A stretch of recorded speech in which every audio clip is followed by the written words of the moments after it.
Praise the Lord. ஆண்டவருக்கு மகிமை. கர்த்தர் உங்களோடு கூட இருக்கிறார், உங்களை ஆசீர்வதிப்பார். காலையில் உங்களை சந்திக்கிறது ரொம்ப சந்தோஷம்.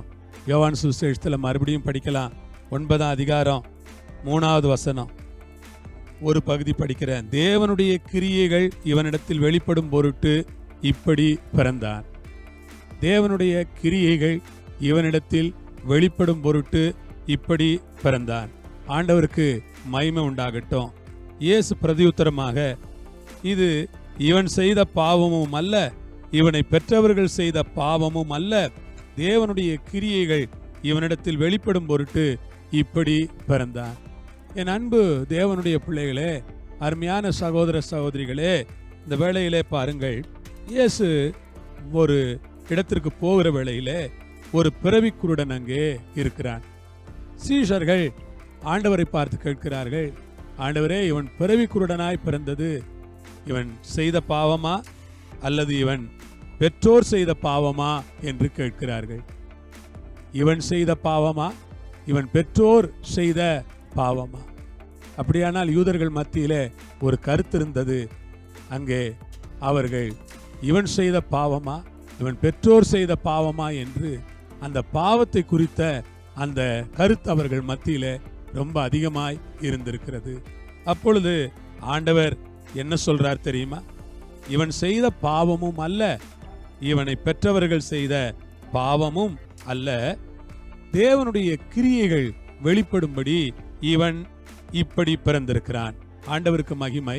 உங்களை பார்த்து நான் சொல்லுகிறேன், தேவனுடைய கிரியைகள் வெளிப்படுகிற ஒரு காலத்திலே நாம் வாழுகிறோம்.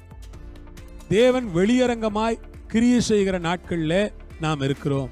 தேவன் வெளியரங்கமாய் அதிசயங்களை செய்கிற காலம், தேவன் வெளியரங்கமாய் அற்புதங்களை செய்கிற காலம், தேவன் வெளியரங்கமாய் மகத்தான கிரியைகளை நடப்பிக்கிற காலம், தேவன் வெளியரங்கமாய் வல்லமையான கிரியைகளை நடப்பிக்கிற காலத்திலே நாம் இருக்கிறோம். ஆம் பிரியமானவர்களே, தேவன் வெளியரங்கமாய் கிரியை நடப்பிக்கிற காலத்திலே நாம் இருக்கிறோம்.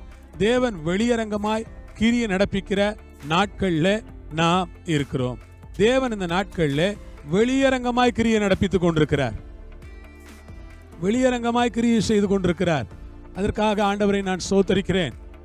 வெளியரங்கமான அவருடைய கிரியைகள், வெளியரங்கமான அவருடைய செயல்கள், வெளியரங்கமான அவருடைய மகத்தான கிரியைகள், வெளியரங்கமான அவருடைய மாட்சிமையான செயல்களுக்காய் நான் தேவனை ஸ்தோத்திரிக்கிறேன். வெளியரங்கமாய் அற்புதம் செய்யப்பார். உங்க வீட்டில் ஆண்டவர் வெளியரங்கமா ஒரு அற்புதம் செய்வார். உங்க குடும்பத்துக்கு வெளியரங்கமா ஒரு அற்புதம் செய்வார். பிள்ளைகளுக்கு வெளியரங்கமா ஒரு அற்புதம் செய்வார். ஓ, இப்படி செய்வாரா கர்த்தர்? இதெல்லாம் கர்த்தர் செய்கிற காரியமா என்று நீங்கள் ஆச்சரியப்படும்படி கர்த்தர் வெளியரங்கமாய் ஒரு அற்புதத்தை செய்வார். பிரியமானவர்களே, வெளியரங்கமான அற்புதம், வெளியரங்கமான அதிசயம், வெளியரங்கமான ஒரு ஆவியானவருடைய கிரியை சாதாரணமானதல்ல. வெளியரங்கமாய் ஆண்டவர் கிரியை செய்கிறார். இந்த நாட்கள் வல்லமையான நாட்கள். ஆண்டவர் வெளியரங்கமாய் கிரியை செய்கிற நாட்கள். ஆண்டவர் வெளியரங்கமா பாருங்க, அவர் ஊழியத்துல வெளியரங்கமா நிறைய கிரியைகளை ஆண்டவர் நடப்பித்தார். வெளியரங்கமா நோயாளிகளை சுகமாக்கினார், வெளியரங்கமா பிசாசுகளை துரத்தினார், வெளியரங்கமாய் அற்புதங்களை செய்தார், வெளியரங்கமாய் ஜனங்களுக்கு நன்மைகளை கட்டளையிட்டார், வெளியரங்கமாய் 5 அப்பம் 2 மீன் 5000 பேருக்கு ஆண்டவர் பங்கிட்டு கொடுத்தார். வெளியரங்கமாய் ஆண்டவர் அதிசயங்களை செய்கிறதை நாம் அங்கே வேதத்திலே படிக்கிறோமே பிரியமானவர்களே. ஆகவே ஆண்டவர் இந்த நாட்களில் வெளியரங்கமாய் கிரியை செய்கிறார், அந்தரங்கத்தில் அல்ல.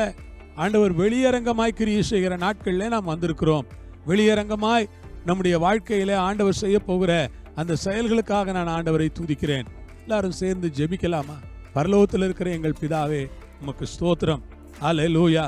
ஆண்டவர், இந்த நாட்கள் வல்லமையான நாட்கள், வெளியரங்கமாய் ஆண்டவர் கிரியை செய்கிற நாட்கள் என்று நாங்கள் விசுவாசிக்கிறோம். ஆண்டவரே, இந்த நாட்கள்ல நீர் வெளியரங்கமாய் கிரியை செய்து உம்முடைய நாமத்தை மகிமைப்படுத்தும்படியாய் நாங்கள் ஜெபிக்கிறோம். உம்முடைய கரங்களில் ஒப்பு கொடுக்கிறோம். கர்த்தாவே, உம்முடைய இரக்கத்தினாலும் கிருபையினாலும் வெளியரங்கமாய் நீர் கிரியை செய்து, வெளியரங்கமாய் உம்முடைய நாமத்தை நீர் மகிமைப்படுத்தி, வெளியரங்கமாய் வல்லமையான கிரியைகளை நடப்பித்து உம்முடைய நாமத்தை உயர்த்தி கொள்ள வேண்டும் என்று நாங்கள் ஜெபிக்கிறோம். கர்த்தாவே, தடைகள் யாவையும் அகற்றி போடும். உம்முடைய நல்ல நாமத்தை மட்டும் மகிமைப்படுத்திக் கொள்ளும். துதிகன மகிமையை நீர் எடுத்தருளும். இயேசுவின் மூலம் பிதாவே, ஆமேன். அல்லேலூயா. ஆண்டவர் உங்களோடு இருப்பார், உங்களை ஆசீர்வதிப்பார். கர்த்தருக்கு ஸ்தோத்திரம்.